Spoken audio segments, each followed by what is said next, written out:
আলহামদুলিল্লাহ। এগুলো কি উড়েই দেখানো হয় না? সবকিছু উড়বে ভাই। এটা রিমোট নাই, এটা রিমোট থাকলে মানে আপনাদের এই প্রোগ্রামটা মানে কিসের জন্য এটা? এটা এই যে আমাদের ইউথকে বিজ্ঞানমুখী করার জন্য। তারা এখানে আসবে, বিজ্ঞান সম্পর্কে জানবে, হ্যাঁ। বিজ্ঞানমুখী হবে। আমরা জানি যে উন্নত বিশ্ব বিজ্ঞানের কারণে তারা উন্নতির দিকে আগাচ্ছে। তো আমাদের আমাদের মানে স্টুডেন্টরা যদি এই বিজ্ঞান সম্পর্কে জানে, বিজ্ঞান সম্পর্কে আগ্রহ হয় তাদের মনে, তাহলে আমাদের দেশ এগিয়ে যাবে এবং উন্নত বিশ্বের মতো হতে পারবে।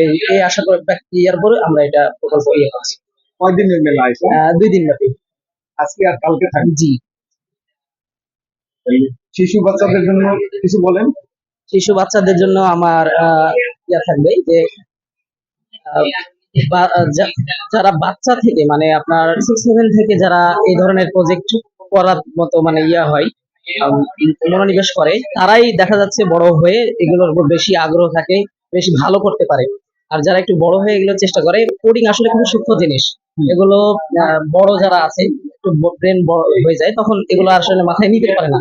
কিন্তু যারা ছোট আছে তারা খুব সহজে এগুলো নিতে পারে এবং সেগুলোকে ইমপ্লিমেন্ট করতে পারে। এজন্য ছোট থেকেই এগুলোকে ইয়ে করতে হবে, চর্চা করতে হবে। তাহলে ইনশাআল্লাহ আশা করা যায় সে ভবিষ্যতে এই সম্পর্কে ভালো কিছু করবে ইনশাআল্লাহ। লোকেশনটা দিয়ে দেন। লোকেশনটা হচ্ছে এটা ফার্ম গেট, কৃষি ইনস্টিটিউট, কেআইবি কেআইবি পাশে। জি। Thank you. ধন্যবাদ।